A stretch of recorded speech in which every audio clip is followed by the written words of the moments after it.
24 games, first time you've lost in that time. Must be disappointing. How's it feel as captain, and how do you pick your team up now going into the next games? Yeah, listen, it's never nice to lose a game. And obviously the matter how we conceded the goal, who scored the goal, is a bit disappointed. But, the games come thick and fast. We have to take this on the chin. And luckily for us, it's halfway. It's very cliche, of course, but it is. And I'm really looking forward to the game at Anfield in a couple of weeks. Obviously, you've just mentioned it there, the big talking point, the big incident. I was looking at you. I've seen you be angry before. You was very angry today. Have you got to talk us through that? What your opinion was on that?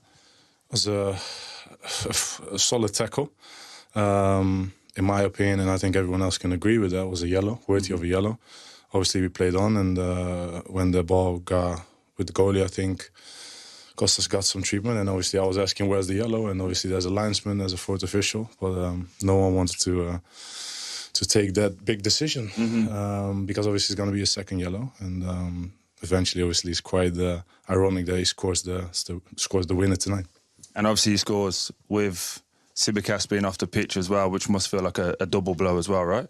Yeah, obviously the whole situation I think is not great. It's not great, but yeah, we can talk about decisions all day long, and I think last year I've been in the bad books already in the beginning of the season. So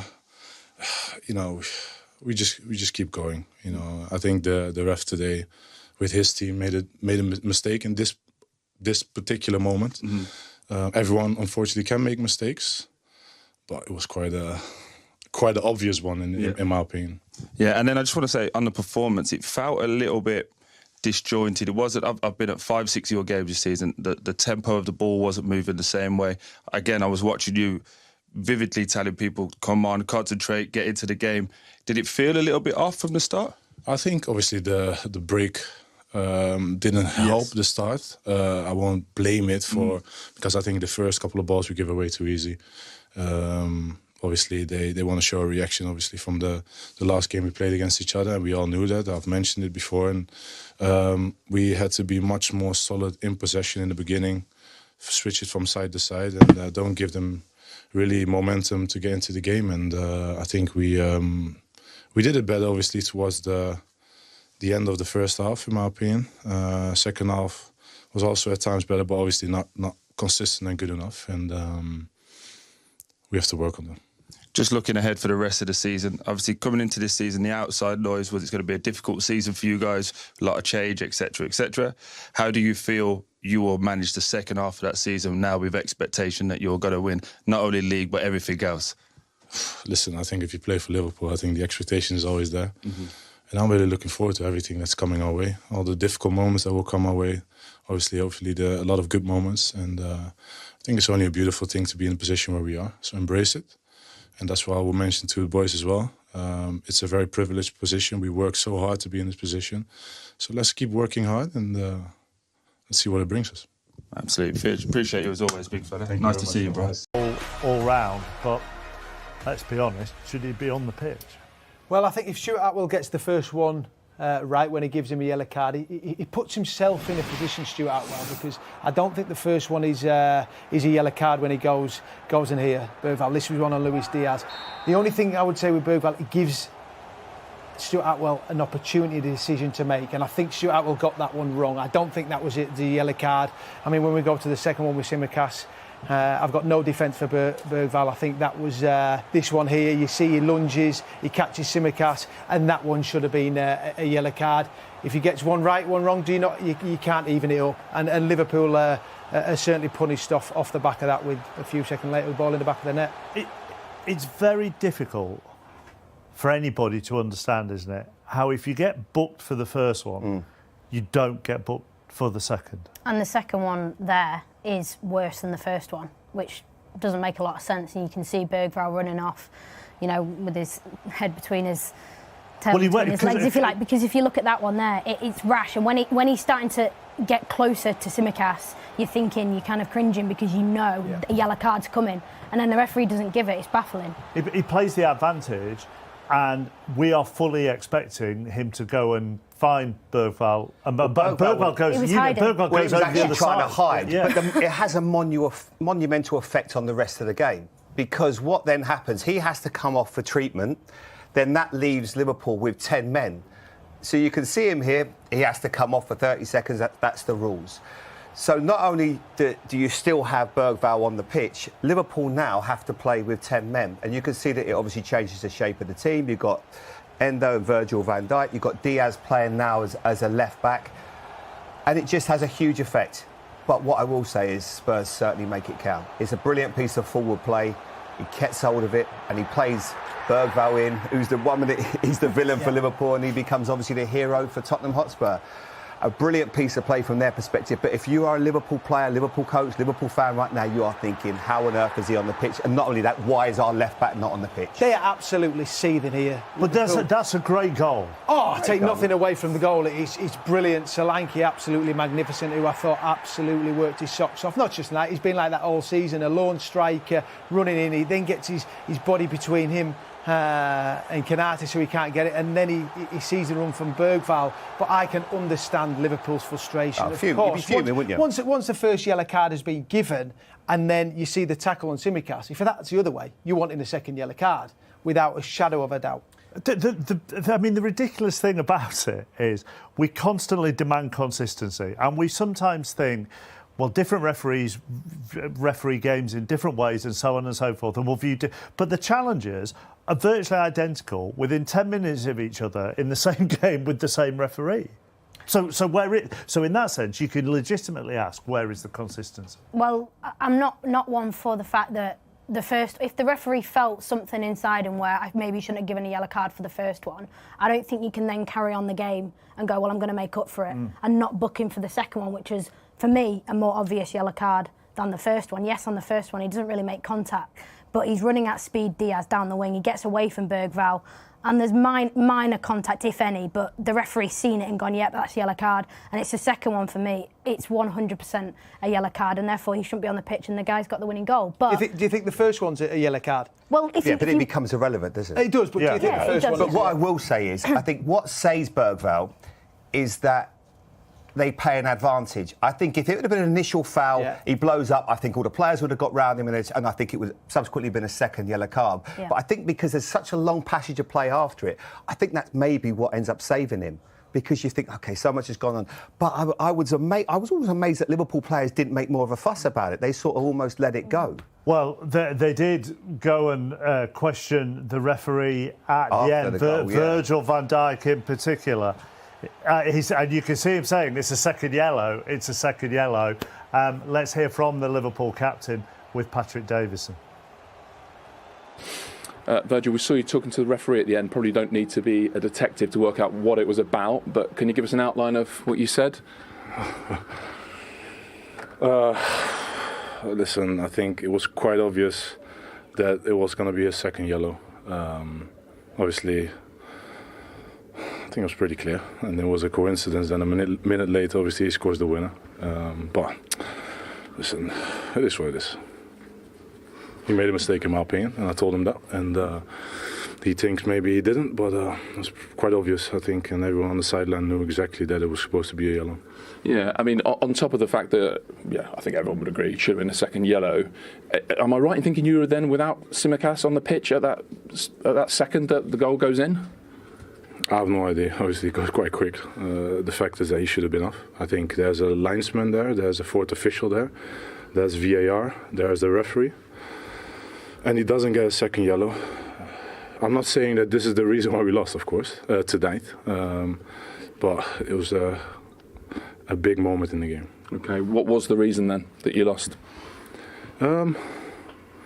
Obviously, you play against intense team with good attacking players. They can make it difficult. You keep running. I think we created good moments, good opportunity at times. Not really clear-cut chance in my opinion, but still enough that we could have scored. Unfortunately, we didn't. It's quite cliche, but it's half time now, and I'm looking forward to the game back at Anfield. As a team, would you say a level or two below your best tonight? level of 2. I'm not sure level of 2, but obviously at times I think we could have done better.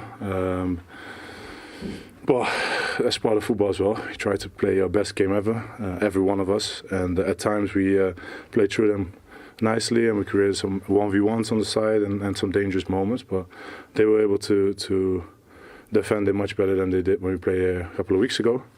We move on. We take it on the chin. Like I said, it's half time, and we have another 90 plus minutes to go. And like I said, I'm really looking forward to that. Thank you, Virgil. You're welcome. Thanks. I suppose, that decision aside, bigger picture, they weren't at their fluent best. No, they were very average today. Let's be totally honest. I think they didn't have that spark. The game first half was very difficult. It never really got any flow. Bentancur was obviously had his injury. That took an 8-minute spell out of the game, and it was a little bit flat. They lost Quansah, and it just never really caught fire like we expected it to. And then second half, I honestly thought Liverpool would go on with a quality. Would have made 3 subs, and then that would then make it count. I think you certainly have to congratulate Tottenham. They have taken an enormous amount of stick, as Michael says, this season. The manager's been questioned by pretty much everybody. The effort they showed was absolutely incredible. Young players playing out of position. Archie Gray was magnificent today. They brought in a goalkeeper. I thought it was a really, really impressive performance from Spurs today. Under real pressure and intensity. After losing the weekend, I thought they were excellent. No, I'd echo what Jamie says. I think this can be a performance they can be proud of. I think they got Liverpool on a night when they weren't at the best, nowhere near the best. As I said, when they came here and beat Spurs 6-3, that was demoralising for them. And Ange, that's question after question. But, I mean, I have to look at Bergvall, 18 years of old. Kinski, 21 years of age, just come in. And Archie Gray. I thought the 3 of those players were absolutely magnificent. Bergvall, certainly the way he pressed and made the opportunity for Pedro Porro. But from back to front, I think it can be a performance they can be proud of. But it is only halfway. And I don't see Liverpool playing like this at Anfield in the first week of February when the second leg is. It's amazing though, football, isn't it? When you feel how aggrieved Ange was the weekend, and then all of a sudden we roll it on 3 or 4 days, and then you get that today. The emotion that you have to go through as a manager, and then you get that little break. Sometimes you need that. You need a bit of luck in football. Yeah, you see the handball situation at the weekend, and after it, he's blaming the referee. When I wasn't too sure. Tonight they're on the right side of the decision. Exactly. Football's a game of fine margins at times, and tonight they can probably count themselves a little bit fortunate with that decision.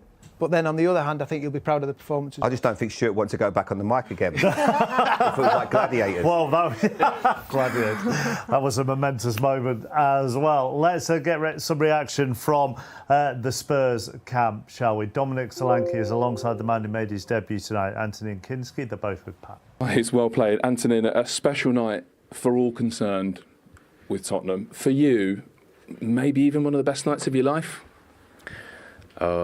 Yeah, definitely.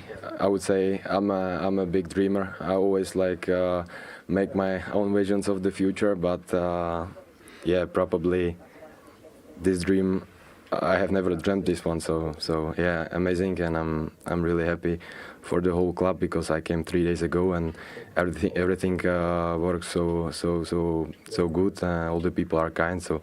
Yeah, I'm so happy for me, definitely, but also happy for them and for the whole team that we made it. But still, yeah, just the first leg. Dom, so you've lived something like Anthony's lived tonight. Coming into a big club, having to make a debut, the nerves and anxiety that come with it. How well has he done this evening? No, it was phenomenal, honestly. To be fair, he came 3 days ago, 1 or 2 training sessions with us, and to look that comfortable out there, that confident. Can't give him enough credit. Thank you. I mean, you probably don't even know all the lads properly yet, do you? Yeah, but I have to give the credit to him, But yeah. Why? Because I haven't played with a better striker so far. Yeah, R2 up. Are we red or no? Yeah, I mean, I tell you what, was it the first touch? Was a flick over Jota's head? I mean, you've got to have some confidence to do that, Dom, haven't you? Yeah, no, for sure. Like I said, he looked like a natural out there, like he's been training with us, playing with us for years. So, especially at his age as well, to come in and have the impact he did so soon, this is a big credit to him. And, to have him at the club now is great for us. We're going to need him. Got a lot of big games coming up. Still a lot of games left of the season. So, hopefully we can achieve something special. Yeah, it looked very emotional at the end. Who were you hugging?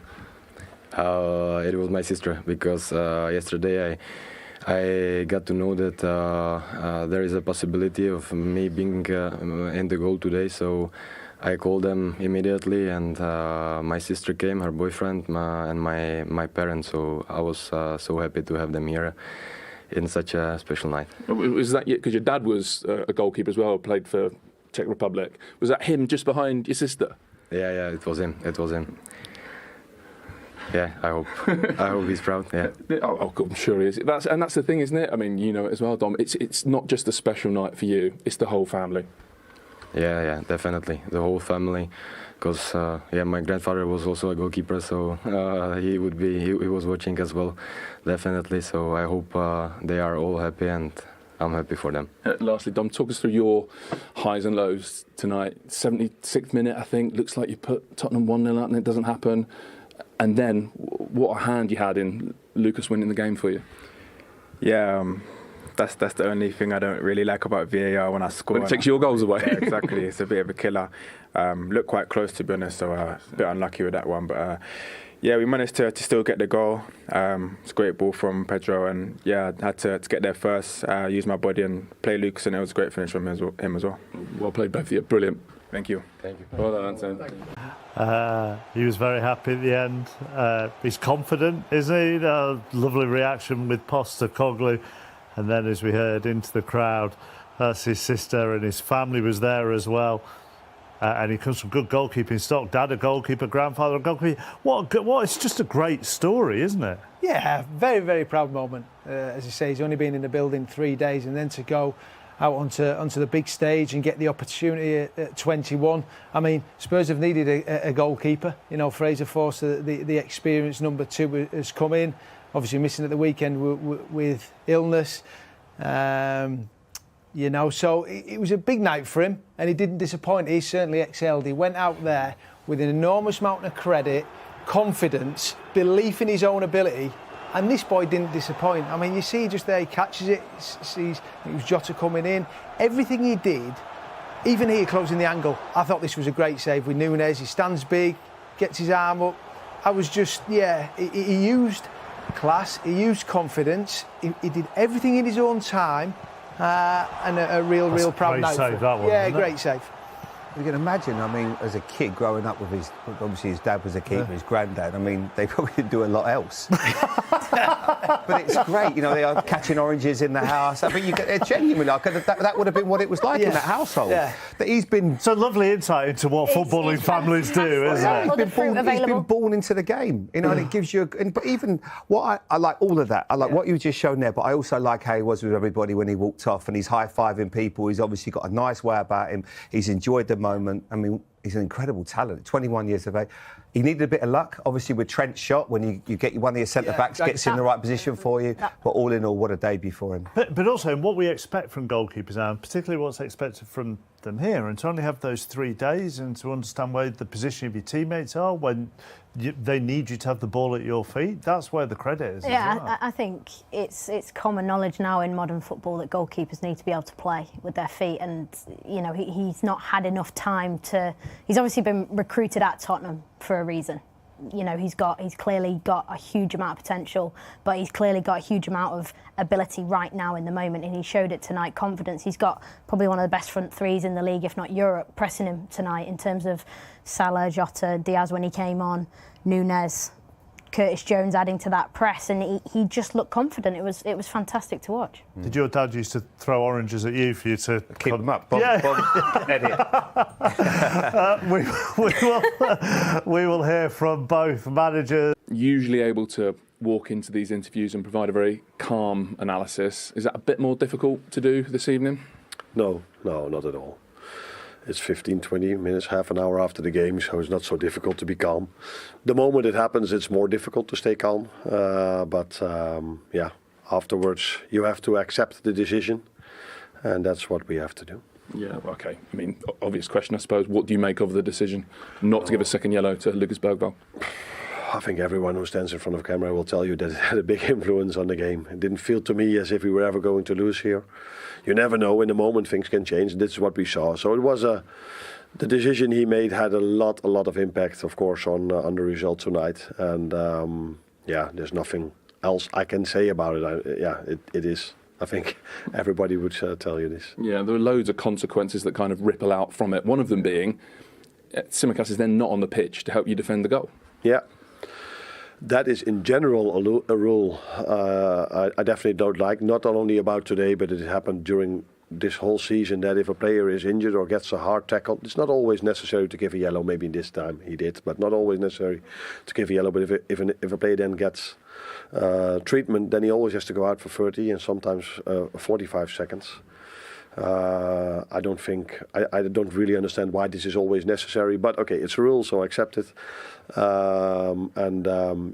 Then conceding it and even the player scoring it, that maybe should have had his second yellow card, is not only for us not ideal, but I think, of course I don't know. I think maybe even the referee was like, is this really happening? Is he scoring now that goal?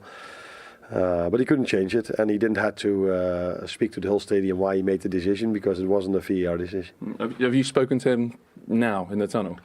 No, the fourth official told me that why he thought it wasn't a second yellow, and of course he heard that probably from the referee. Then when we came inside, Robbo was asking the referee, what we can say about it is that he said he didn't stop the counter-attack. Now, every manager would prefer, of course, a second yellow compared to a counter-attack that goes on without one player and that still has to go 80 yards maybe.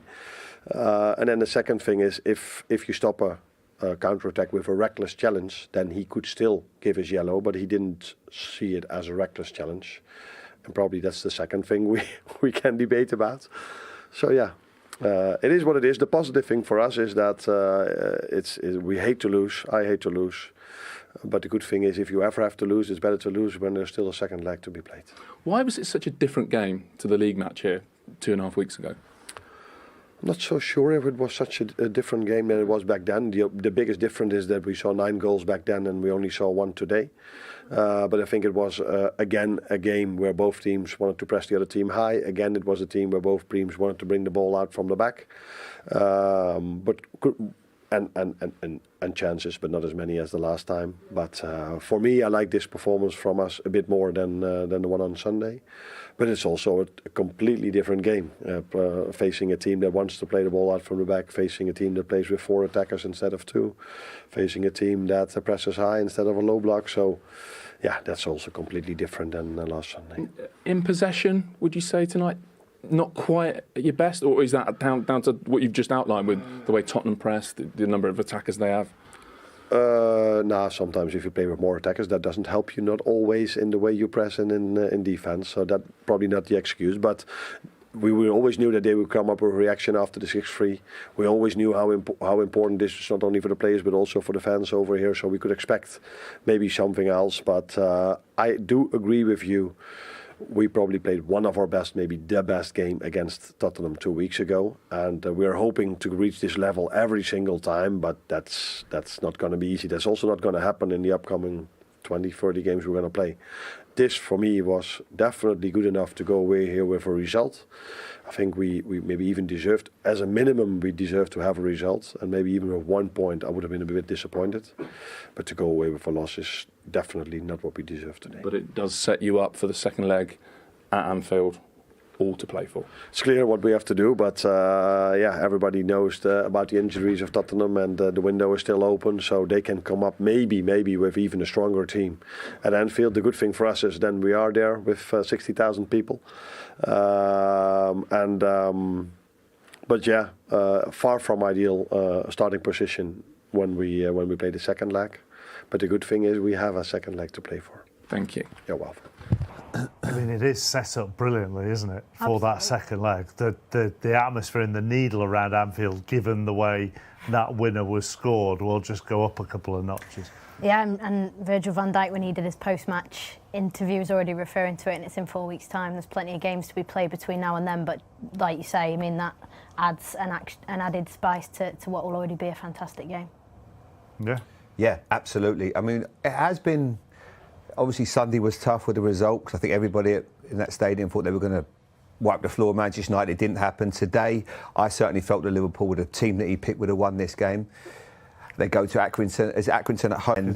A huge game next midweek against Nottingham Forest, who have been in fantastic form. That's a real challenge. It's a case of digging in now. This is I wouldn't call it a wobble, but it's been a tough 3 or 4 days for them. So they've got to make sure they get their concentration back.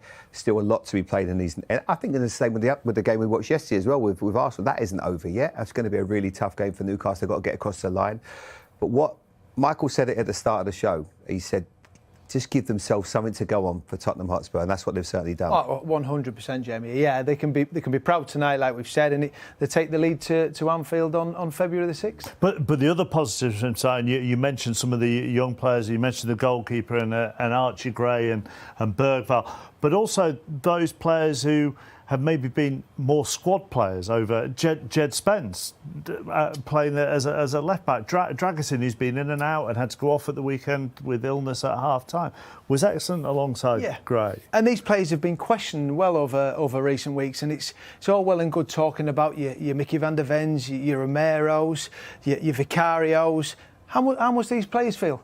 All right, you're talking about the big players, and we understand they'll realise that, and they've never shirked. They've always put themselves out there, and they've got the rewards tonight, and they'll enjoy it. They go to Tamworth, which will be interesting for them at the weekend in the FA Cup, and then a North London derby. Well. That'll be different, and then a North London derby next Wednesday. But they should be delighted with that performance. They've given themselves a head start going to Anfield, but they're going to have to play as well as they did tonight, and hopefully Liverpool will have an off night again, because Anfield is a fortress. We know that. We've seen how good Liverpool have been all season, but it's Spurs night tonight.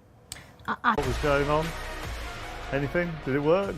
Well, it worked. But I mean, they knew it was coming back for offside anyhow, didn't they? It's not for me. I know we have to move the game on. VAR. Fans don't need to know it's an offside. They already know it's an offside. They said no goal. As soon as they see him kick off there, they know it's not their goal. I don't think it's adding anything to the game. All it's doing is making it very difficult for referees. I'm sure if you asked them, are you enjoying that? Absolutely not. It was actually difficult to hear at that moment in here because of all the boos over him, wasn't it? You couldn't hear him as much. Right, let's get some thoughts from Ange Postecoglou net. Here he is with Patrick Davison. Firstly, because obviously a player's health is more important even than a win like that, how is Rodrigo Bentancur? Yeah, look, obviously don't have all the information, but my understanding is he's conscious. He was conscious kind of when he got to the dressing rooms. Obviously, we took him to hospital just to get checked over. Worrying and always a concern, but from what I know at this stage, he's hopefully be okay. It is at the time, isn't it, when you see something like that, really distressing sight. How hard then after that for the rest of the group to refocus and go again? It's just our lot at the moment, we're having to deal with adversity all the time. We started the game awfully well, almost scored just before that moment, and then obviously we lose a key player, and in those kind of circumstances. So, this lot are nothing if not resilient. They just keep going, and they did today. Yeah. So to the game, you said in your pre-match, whatever energy they've got, they will give it. They absolutely did, didn't they? Oh yeah, absolutely. They have been, and it's incredible when you think of we've got a couple of 18-year-olds out there, one playing out of position. A left back who's not a left back, a goalkeeper making his debut. The boys gave everything. We had to work hard, and even at the end of the game, they've put on some significant talent. We can't make those changes, but the guys kept going, and we've got a deserved goal over it. Yeah, your goalkeeper, young goalkeeper, 21, Antonin Kinski. I mean, he's going to fit right in, isn't he? What a confident lad. Yeah, no, we kind of sensed that. I certainly did when I had my first chat to him before we signed him, and it's a big part of it. When you're thinking about, maybe I downplayed it before the game, but that's a big occasion for a young man. First time out of the country in such a significant game against a massive opponent. He handled himself outstandingly. Yeah, and when you say and have said through the difficult moments, there's a team in there. You see that with the young players tonight. I mean, Lucas Bergvall, not just the goal. Outstanding. He was. Yeah, I mean, I've just seen so much growth. It's just that's been masked by our poor form, our results, but I've got no doubt we'll get through this period and we'll get our players back, and what we'll have found is in the meantime we've got some real players ready to sort of turn us into the team we want to be. How much did you enjoy the goal?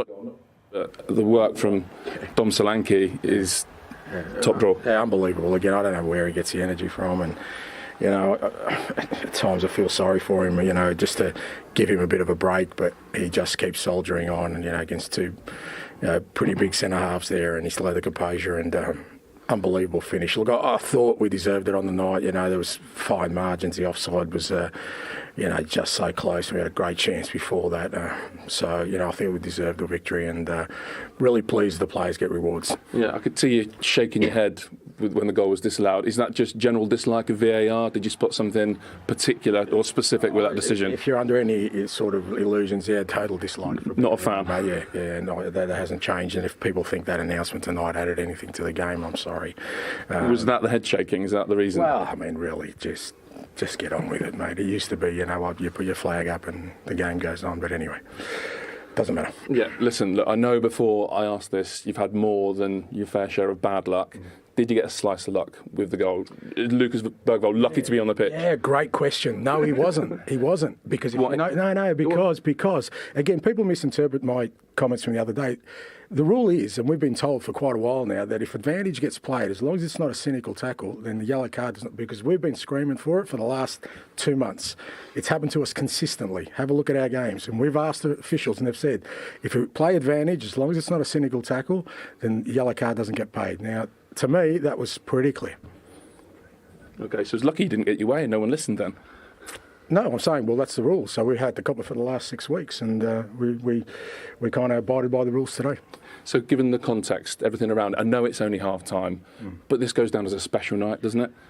It does, because the players get rewarded for, you know, what they've been through for the last 2 months. And, yeah, you're right, we haven't sort of done anything. It's only half-time, and, you know, going to Liverpool's not easy. But just that feeling of having a really strong victory against a top opponent, I want the players to feel good about it, because, you know, they've put in a massive shift this last couple of months with little reward, and it hasn't been through the want of trying. And that second season trophy just a little bit closer? All right, yeah, well, you know, people can keep sort of mocking me about it. I'm absolutely not doing that. We'll see.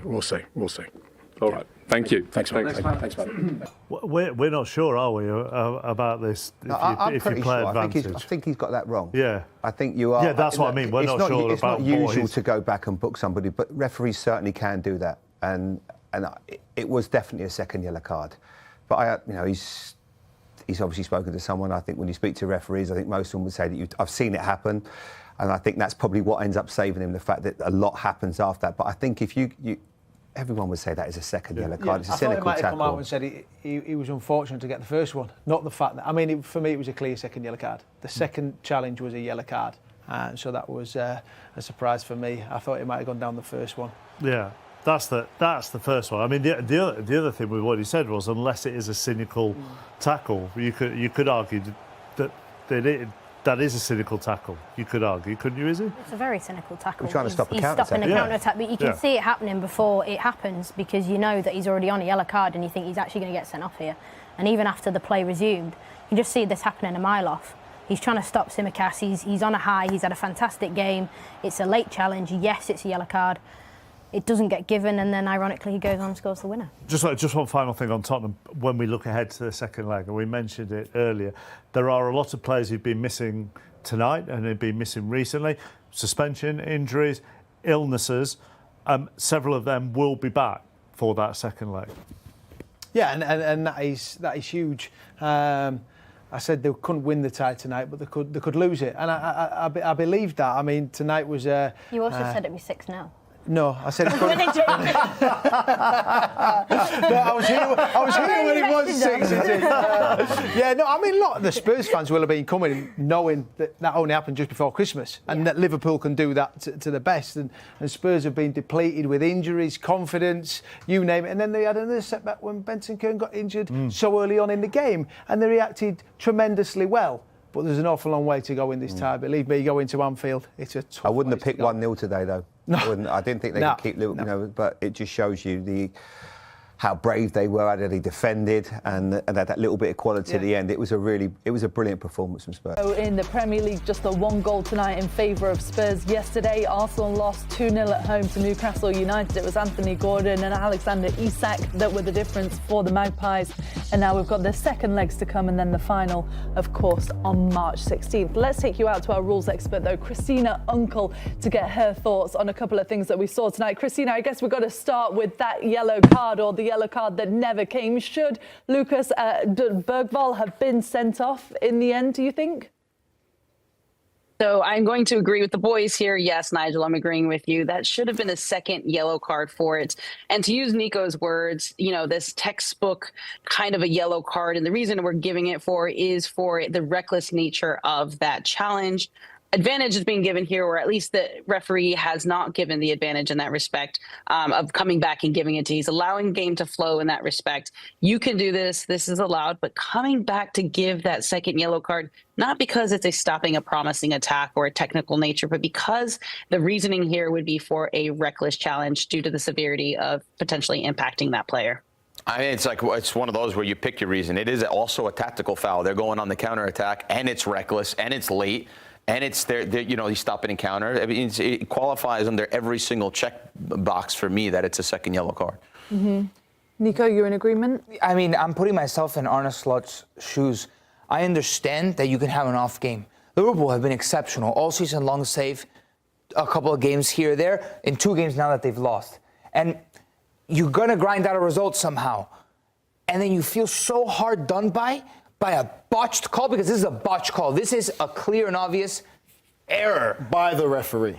Mm-hmm. It feels like you were wronged, and there's no way to correct that. Mm-hmm. And at that level there, it makes a difference. When you talk about the game being in the 85th minute or so, your Liverpool, the quality of players that you've got, and you go against Tottenham when there'll be a man down, that makes a difference at that high level. And Christina, if he had given the red card, wouldn't it have been better for him to give that in that instance, or VAR then still can't check it because it was 2 yellows, or they could check it then because it was a red? Poppy, you hit it on the head. That tackle itself doesn't rise to the level of a direct red card, which is only what VAR can check. And because it would have just been a yellow card, and that's all the recommendation or the preferred decision would have been, VAR can't intervene. So really the communication has to happen between the officials on the field and the fourth official that's sitting right there and standing, giving that information to the referee. Come back. If you're giving advantage, you can come back and still give that yellow card, and just heads up, it's a second yellow red. We understand the gravity of the game and kind of what it means. And sometimes as referees, we have the ability to manage the game and maybe manage a situation. But in this one, this is what we call 100% misconduct and a yellow card.